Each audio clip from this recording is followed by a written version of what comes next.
Today, we're gonna have a look at the new S-M3 helmet.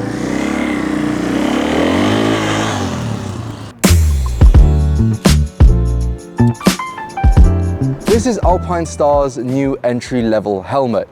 It might be an entry-level helmet, but trust me, it has the features of a flagship. Now, this comes in at $179.99 for a solid color, $199.99 for a graphic, and then my personal favorite, the Jet Lawrence Rep, comes in $219.99. So obviously a very affordable price tag to get into it with the amount of features this packs in. So now the styling of the helmet. This attracts quite a lot of people, and what I've seen a lot of people mention when they talk about this helmet. The Jet Lawrence helmet, in my opinion, the best styling that you can get, the best graphic.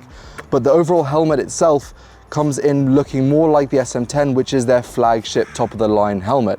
It has that more aggressive look to it and has quite a few cutouts and features that look exactly like the SM10. If you put them side to side, you'll be able to tell the similarities between them. Moving on to more of the technical side of this lid, this is a multi-density polycarbonate. That's not the word they use, but it is a polycarbonate shell with different thicknesses throughout it in key areas where you're most likely to hit your head if you fall off. Now, you're probably a better rider than me, so you won't fall off, but just in case you do, it is nice to have. And on the inside, there is a 5-piece EPS with 4 different densities throughout the helmet, obviously more key areas to give you a nicer fit.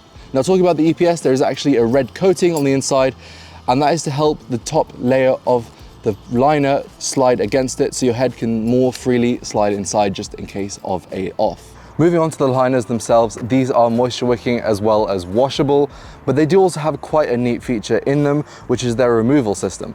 So unlike a traditional one where you would just pull them out and they are poppers, these actually slide down and then pull out, meaning that you have an easier way to take them out when you want to.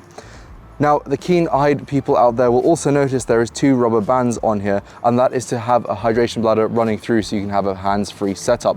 Quite a good feature and quite an interesting feature to have on such a budget helmet. Another safety feature I want to mention on the SM3 is the peak itself. Not a lot of people mention this when talking about safety, but having a peak that comes off easily in the event of an off stops unnecessary strain against your neck. It has adopted a system from the other SM helmets, being this popper system, and is extremely useful in the event of an off. Also means this probably won't break and you can just whack it back on there and not have to buy a replacement. Now, to round off the video, this is an ECE 2206 lid, meaning that it's fully road certified. So if you want to ride this 2 green lanes or somewhere similar, it is completely fine and legal to do. Now, moving forward, this helmet in particular is probably going to be my personal lid as it replaces my SM5. Comfort-wise, this is probably 10 times more comfortable than the SM5 and will definitely fit a cardo a lot better. Something I didn't mention earlier on in the video is that the graphics for the SM3s are insane. I'd highly recommend going to check them out on the website, or if you have a chance, come in person and have a look at them because they are stunning. Now, let us know what you think of the helmets themselves in the comments. Like the video, subscribe, ride safe, and we'll see you all soon. I'm gonna go to the till and buy this now.